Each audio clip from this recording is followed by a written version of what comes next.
ठीक है, तो अपन ने पिछली क्लास में क्या पढ़ा था? Non cooperation movement in towns. ठीक है, नॉन टाउन्स में कैसी ये चीज़ बढ़ी, इकोनॉमी पे क्या इसका असर पड़ा, ये सब अपन ने पढ़ा था।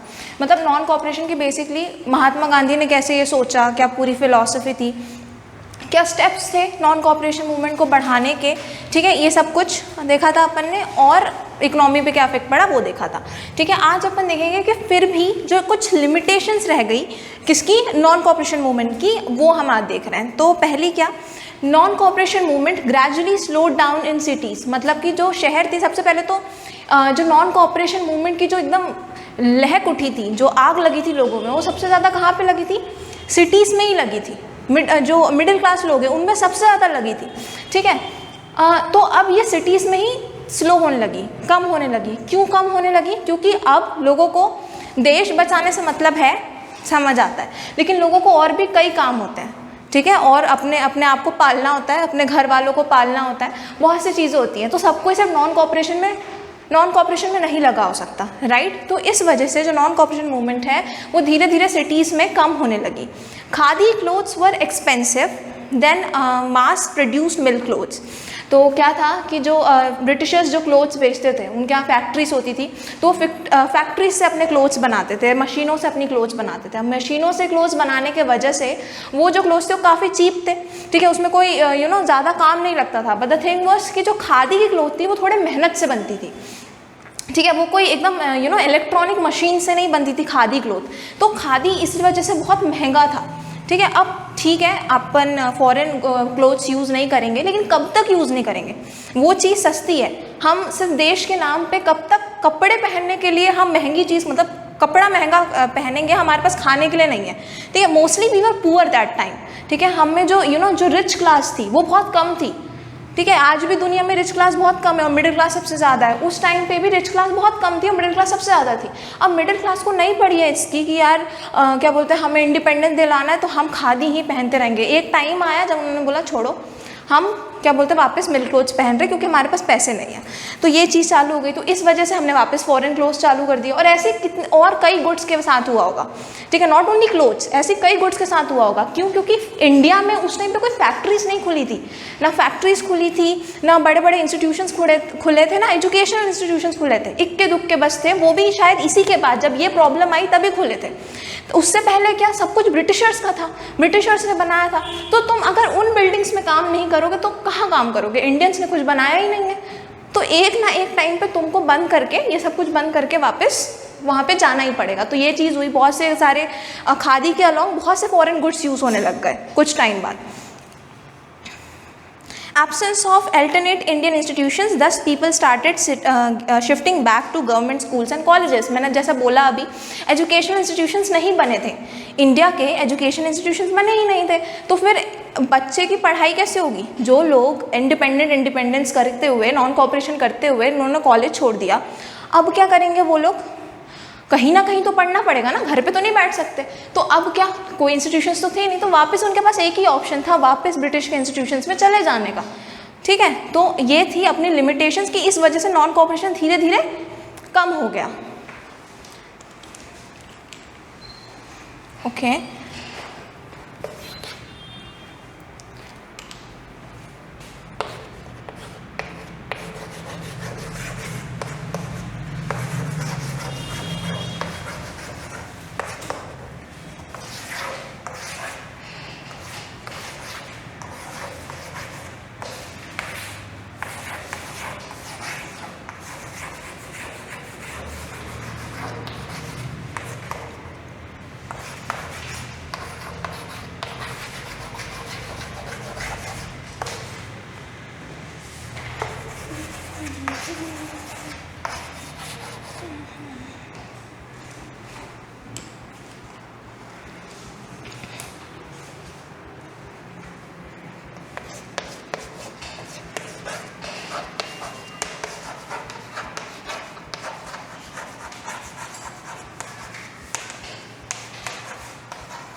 ये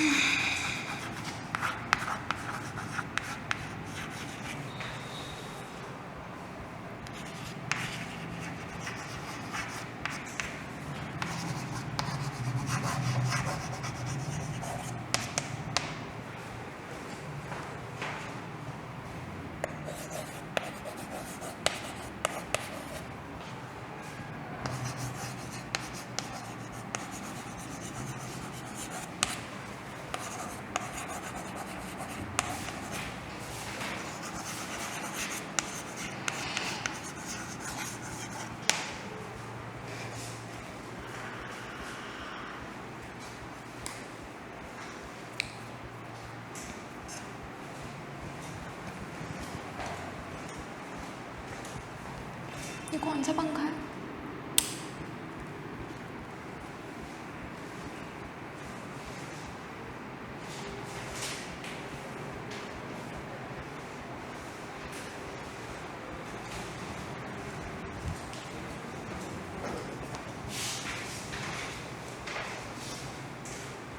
लिख लिया।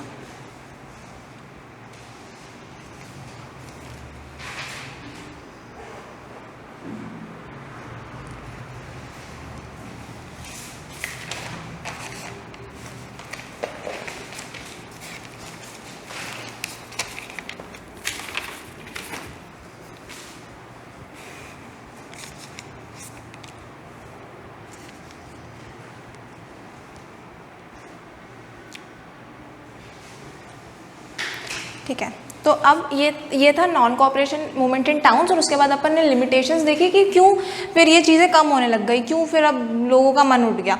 अब अपन देखेंगे कि non cooperation movement in country side. ठीक है, कंट्री साइड मतलब क्या? Rural areas. ठीक है, वो जो थोड़े गांव कस्बे होते हैं वहाँ का जो एरिया उनको इन कंट्री साइड, ठीक है, जो कि मेन जगहें नहीं है बेसिकली कंट्री की, दैट आर कंट्री साइड। तो कंट्री साइड में नॉन कोऑपरेशन मूवमेंट कैसे हुआ? अब हम देखेंगे कि कंट्री साइड में अगर हम नॉन कोऑपरेशन मूवमेंट को देखें तो ये कुछ दो फेजेस में बटा हुआ है। सबसे पहले तो पार्टिसिपेशन ऑफ पीजेंट्स। ठीक है, फार्मर्स ने कैसे इस पे रिएक्ट किया, फार्मर्स ने इस पे कैसे पार्टिसिपेट किया, और दूसरा पार्टिसिपेशन ऑफ ट्राइबल्स। ठीक है, जो ट्राइबल पीपल होते हैं उन्होंने इस पे कैसा रिएक्ट किया, पार्टिसिपेट किया, वो हम देखेंगे। तो अगर हम सबसे पहले चालू करते हैं participation of peasants. Participation of peasants में in Awadh Baba Ramchandra indentured labourer of Fiji, तो मतलब ये अवध की बात है। ठीक है, एक हमारे बाबा रामचंद्र थे, तो वो इंडेंजर्ड लेबर थे।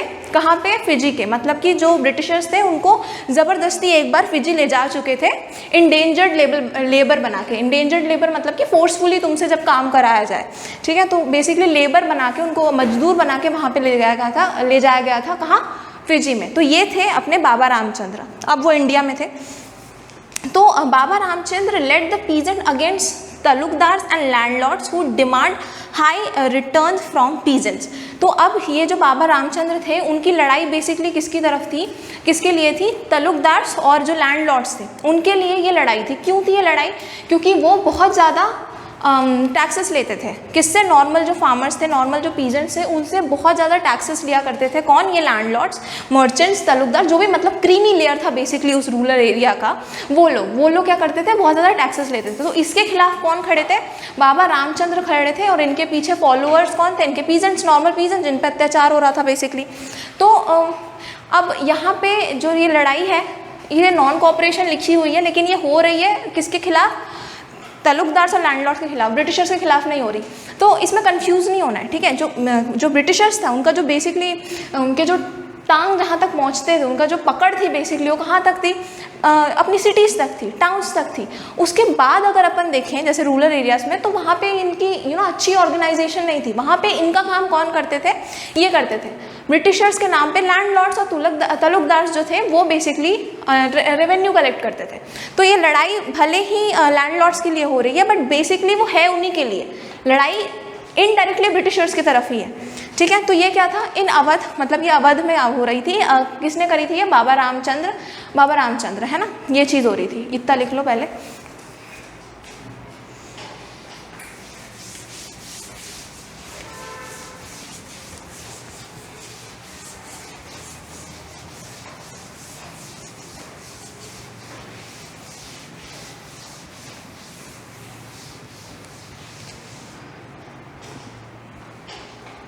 पंखा तेज़ करना उधर से, ये वाला।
अच्छा अभी लिख लेना, पहले सुनो, ठीक है। तो ये हो गया, अपन को पता चल गया अवध में किसने चालू किया था, बाबा रामचंद्र जी ने चालू करा था, ठीक है। अब अपन देख रहे हैं, अब इन्होंने क्या किया, एक पीजेंट मूवमेंट चालू किया, फार्मर्स के लिए एक मूवमेंट चालू किया।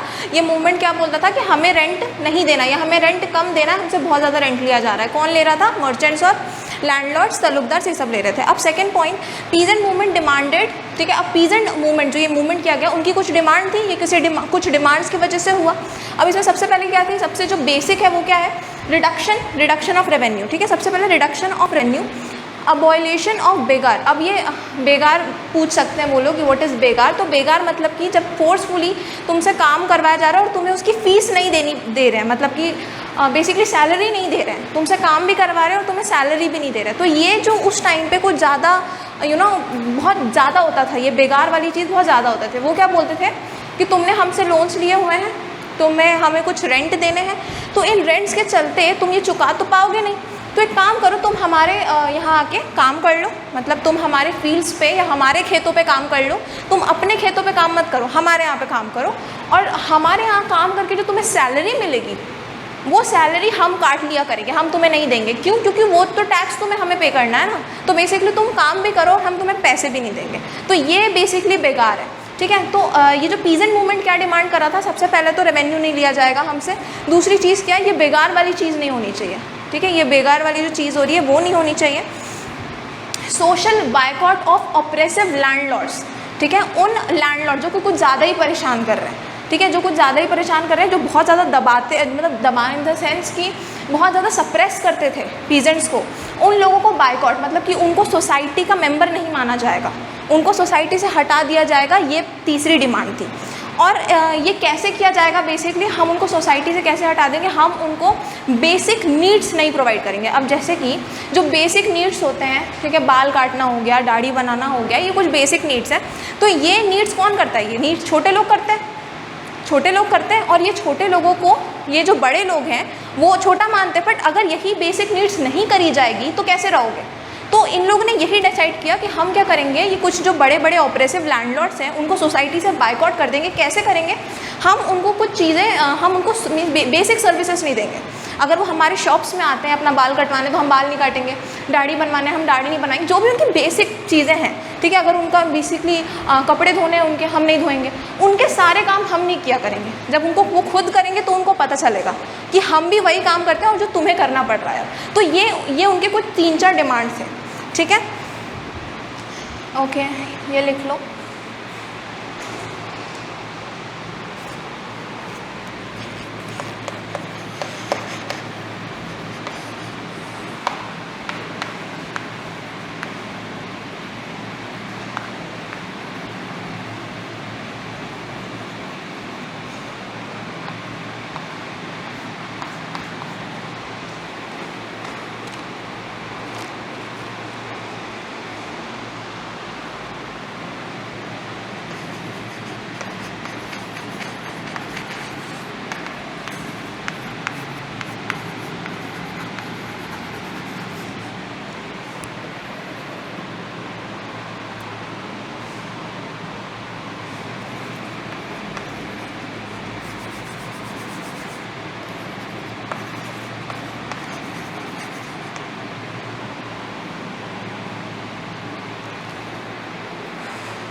ठीक है, ये अपनी चीज़ें थी। Social boycott of oppressive landlords कैसे, नाई धोबी बंस, मतलब कि नाई धोबी बंद मतलब कि नाई धोबी है जो भी छोटे छोटे लोग हैं उनकी जो फैसिलिटीज़ है वो इन लैंडलॉर्ड्स को नहीं दी जाएगी ऐसे, ठीक है। To deprive landlord of any basic services.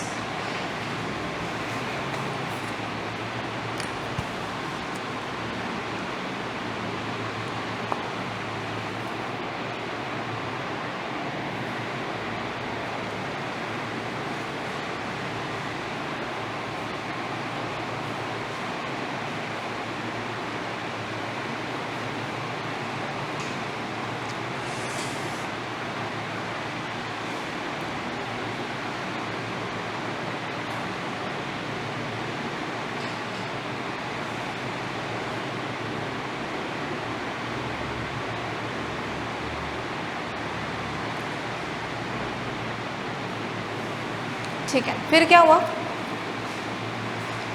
जब ये सारी चीज़ें चल रही थी अवध में, ठीक है, जब ये पीजेंट मूवमेंट चल रहा था तो उसके बाद औध किसान सभा, ठीक है, ये सभा बनाई गई। किसके द्वारा बनाई गई, जवाहरलाल नेहरू एंड बाबा रामचंद्र, ठीक है। जवाहरलाल नेहरू यहाँ पर आए, अवध में आए, उन्होंने सुना कि यहाँ पे बेसिकली पीजेंट्स की क्या प्रॉब्लम है, और जब उनको ये प्रॉब्लम का पता चला तो फिर क्या बना, एक सभा बनी, किसका, उसका नाम क्या है, औध किसान सभा।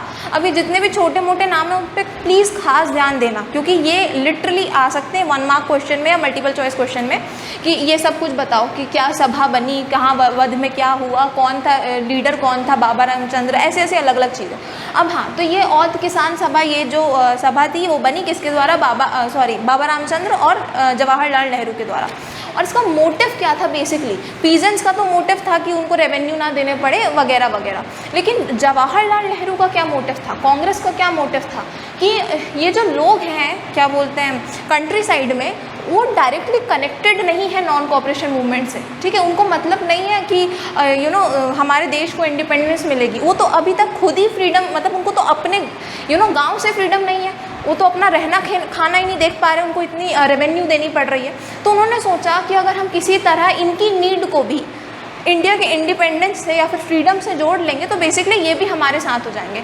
तो ये जितना भी काम किया जा रहा था ना, ये था इसीलिए कि हम अपनी बेसिकली कॉन्टैक्ट्स अच्छे बनाएं पीजेंट से, मतलब कंट्री साइड भी, मिडिल क्लास फैमिलीज़ में भी, सारे प्लांटेशन वर्कर्स के साथ भी, मतलब हम अच्छे कॉन्टैक्ट्स बनाएं ताकि हम नॉन कॉपरेशन जब मूवमेंट अच्छे से मतलब निकालेंगे या कोई भी मूवमेंट निकालेंगे तो उसमें हमें बहुत सारी मास मिल सके, बहुत सारी संख्या मिल सके। तो इसीलिए ये औध किसान सभा जो है बनाई गई।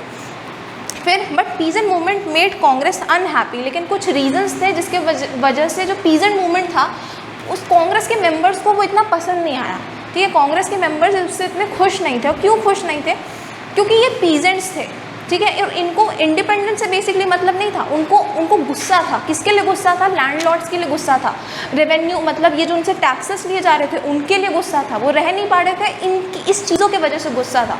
तो उनको डर था, कांग्रेस मेंबर्स को डर था कहीं ये लोग वायलेंस ना कर दें, ठीक है, कहीं ये लोग भड़क ना जाए, कहीं कुछ उल्टा सीधा ना कर दें, इसीलिए जो कांग्रेस मेंबर्स थे वो अनहैप्पी थे। और हुआ भी ऐसा ही, because peasants were adopting violent means they started attacking on the houses of landlords and merchants. उन्होंने नॉन कॉपरेशन को नहीं समझा, उन्होंने सत्याग्रह को नहीं समझा। उनके लिए क्या था, उनके लिए नॉन कॉपरेशन क्या था, हमें टैक्सेस नहीं भरना पड़ेगा। This was the only means कि हमें ये चीज़ उनके लिए नॉन कॉपरेशन थी। तो उन्होंने क्या किया, अटैक करना चालू कर दिया। जैसे ही उनको पावर मिली, जैसे ही उनको लगा कि अच्छा अब तो गांधी जी हमारे साथ है, जवाहरलाल नेहरू हमारे साथ है, तो उनको जैसे ही हल्की सी पावर मिली, शह मिली, तो उन्होंने क्या किया, अटैक करना चालू कर दिया। कहाँ अटैक, लैंडलॉर्ड्स और मर्चेंट्स के घरों पे अटैक करना चालू कर दिया। तो बेसिकली मोटिव ये था कि हम इस सत्याग्रह को, सत्याग्रह है बेसिकली, हम इसको वॉयलेंट नहीं होने देंगे, पर ये वॉयलेंट हो गया यहाँ पर भी। तो इतना लिख लो।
ठीक है। तो जो ये मूवमेंट था वो बेसिकली वॉयलेंट होने लगा, और जो ये लोग थे, जो पीजेंट्स थे, जो ये पीजेंट मूवमेंट कर रहे थे बेसिकली, उन्होंने अटैक्स करना चालू कर दिया, ठीक है। जो बाजार्स थे उनको लूटना चालू कर दिया, और सबसे इंटरेस्टिंग चीज़ ये कि उन्होंने इन सब में नाम किसका लिया? गांधी जी का, कि हम ये कर रहे हैं क्योंकि गांधी जी ने कहा है कि we are allowed to do this. जबकि this is such an irony, क्योंकि गांधी जी ही सत्याग्रह के फेवर में रहते हैं कि हमें वॉयलेंस नहीं करना, बट उन्होंने किसका नाम लिया? गांधी जी का नाम लिया कि we are doing this because Gandhi ji told us to do so.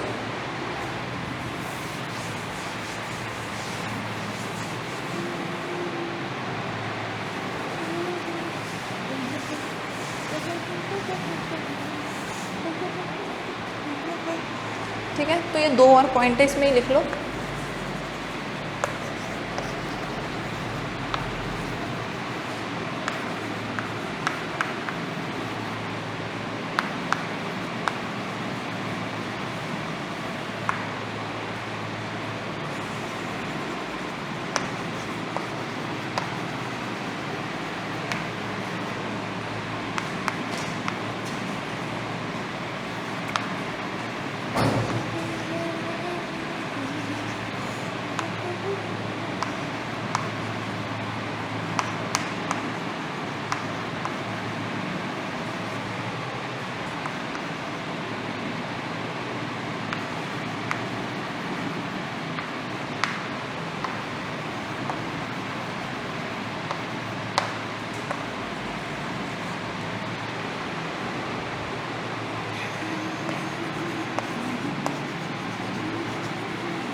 ठीक है, तो ये अपना पूरा पहला पार्ट था कि participation of peasants in country side. ठीक है, ये अपना पहला पार्ट था किसका? Non cooperation movement in country side का। अब अपन दूसरा पार्ट देखेंगे। दूसरा पार्ट क्या है? Participation of tribals in countryside. तो उसमें सबसे पहले देख रहे हैं in Gudem hills Andhra Pradesh militant guerrilla movement spread in early 1920s। ठीक है, वॉयलेंस। तो अपन को याद रखना है कि basically we are talking about non cooperation. ठीक है, we are talking about non cooperation, but non cooperation movement was done because for swaraj. ठीक है, non cooperation movement is done because of swaraj, कि हमें स्वराज चाहिए। मतलब notion of swaraj was different for all the sectors of society. Peasants के लिए movement कुछ और था। ठीक है, प्लांटेशन वर्कर्स के लिए मूवमेंट कुछ और था, मिडिल क्लास फैमिली के कुछ और था। उसी तरह ट्राइबल्स जो थे उनके लिए भी ये मूवमेंट कुछ और था। सो द थिंग वॉज कि यहाँ तो जो भी है, मतलब बेसिकली क्योंकि नोशन अलग अलग था तो लोगों ने नॉन कॉपरेशन करने का तरीका भी अपना अपना ढूंढ लिया। तो गांधी जी कहते रहे कि we don't want to do violence, but the thing was violence was happening. ठीक है, तो अब ट्राइबल्स में भी यही हुआ कि बेसिकली आंध्र प्रदेश में, ठीक है, गोदाम हिल्स में गुरीला मूवमेंट चल रहा था। मतलब बेसिकली गुरीला फाइट चल रही थी। क्यों? ये गुरीला फाइट क्या होता है? गुरीला फाइट बहुत ही एंशिएंट टेक्निक है बेसिकली फाइट करने की, और इसमें होता ये है कि आप जंगलों में छुप जाते हो। ठीक है, आप जंगलों में छुप जाते हो। जंगल, we are talking about tribals, तो जंगल was a basic thing for them. तो इनको जंगल के बारे में सब कुछ पता है। अब ये जंगलों में जाके छुप जाते थे, इनको तो एक एक चीज़ पता थी, यहाँ पे क्या है, वहाँ पे क्या है। अब जो अपने ये थे ब्रिटिशर्स, इनको जंगल के बारे में नहीं पता था, ये तो नए नए आए थे। उनका मतलब था जंगल से बिजनेस करने का, गेटिंग। बट ये जो अपने ये लोग हैं, जो ट्राइबल्स हैं, उनको यहाँ से हटना पड़ रहा था इनके बिजनेस के चक्कर में। तो दे वर डूइंग व्हाट? ये अपना गुरीला मूवमेंट या गुरीला वॉर हम कह सकते हैं। इसमें ये लोग जंगल में छुप जाते थे और फिर थोड़ी थोड़ी देर में निकल के फाइट करते थे। तो ये बेसिकली एक एंशिएंट टेक्निक है ना। Then what? स्ट्रिक्ट। अब ये हो क्यों रहा था? बेसिकली ये वॉयलेंस हो क्यों रहा था, ये मूवमेंट हो क्यों रहा था? Because strict forest policy of colonial government encouraged hill people because these law and policy affected their livelihoods and traditional rights. Understood है क्या कि ये जो ट्राइबल्स थे, जो ट्राइबल पीपल थे, वो कहाँ से बिलोंग करते थे? वो इन जंगल से बिलोंग करते थे, ठीक है। यहाँ पे उनके पूर्वज बहुत सी पीढ़ियाँ बीत गई इन जंगल में। अब ये लोग आके कह रहे हैं कि तुम एक काम करो, यहाँ से हट जाओ, यहाँ से हट जाओ। क्यों? क्योंकि अब हमें काम है, हम तुम पे राज कर रहे हैं, तो हम ये जो जितनी भी जगह है जहाँ पे तुम पहले रहते थे, तुम वहाँ से बाहर चले जाओ, वहाँ बाहर जो करना है वो करना बाहर जाके, बट ये जंगल अब हमारा है। तो ये प्रॉब्लम थी, ये लॉस बनाए हुए थे, ये पॉलिसीज़ बनाई हुई थी किसने?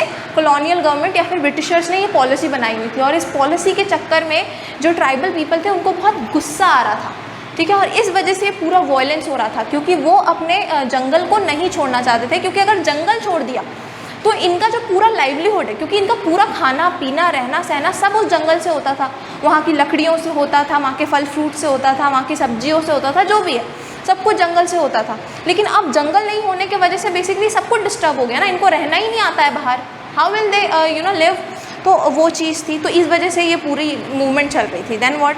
The reason to restrict tribal people from coming to forest was to earn profit from forest and secondly to force these tribal people to do बेगार। मतलब कि जो बेसिकली जो रीज़न था ये फॉरेस्ट लैंड को रिस्ट्रिक्ट करने का, कवर करने का, इस पर लॉ पॉलिसी लगा देने का ब्रिटिशर्स का, वो मोस्टली दो रीजंस थे।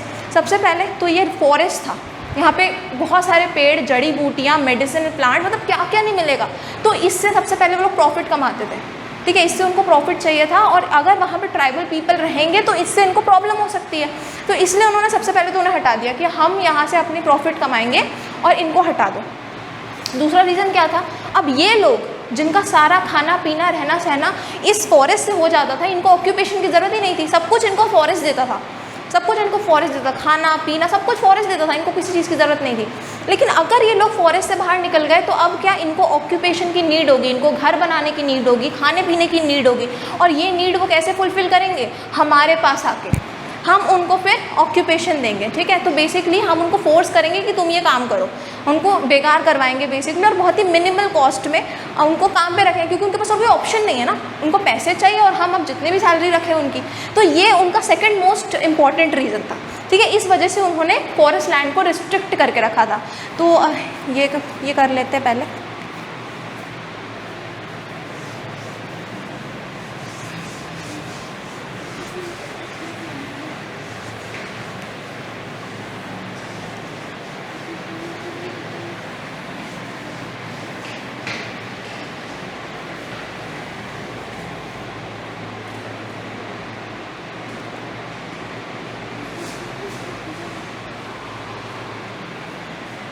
ठीक है, ये सेकंड पार्ट है।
ठीक है, तो अब अपन आखिरी टॉपिक पढ़ रहे हैं आज का, ठीक है।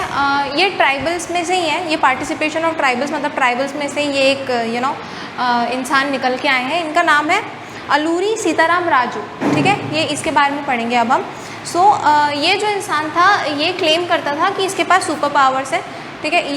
ये बस एक नॉर्मल कंट्री साइड का एक आदमी था और ये क्लेम करता था कि इसके पास सुपर पावर्स हैं। ये अगर इसको कोई गोली मार देगा या इसको कोई बुलेट चला देगा बेसिकली, तो ये बुलेट शॉट को भी सह जाएगा, इसको कुछ नहीं होने वाला।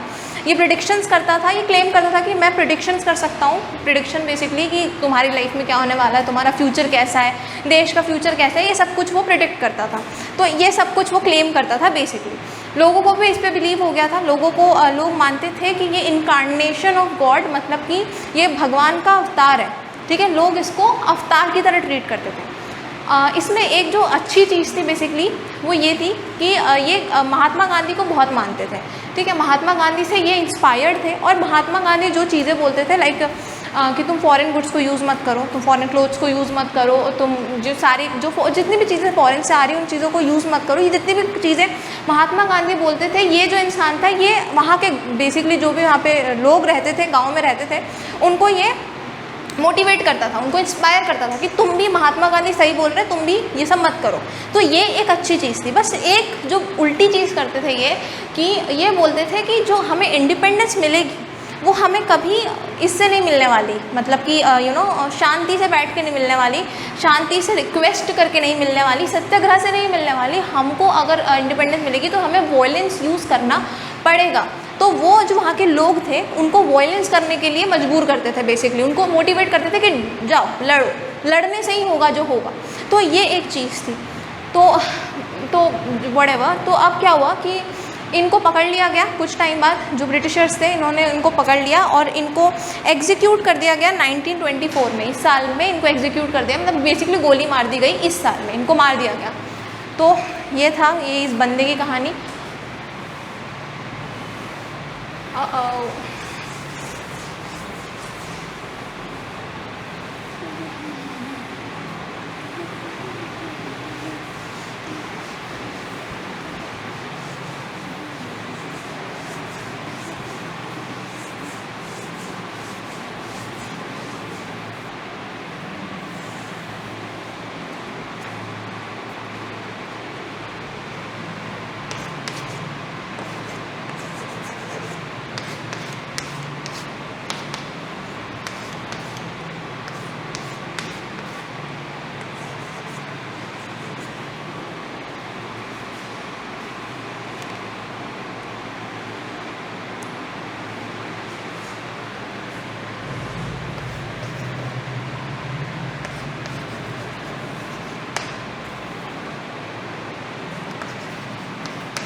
इसी के नीचे मतलब इसी हेडिंग के पॉइंट्स में है ये।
ठीक है, आज के लिए इतना ही। कल की क्लास में अपन पढ़ेंगे कि non cooperation movement plantation workers में कैसे दिखाई दिया। ठीक है।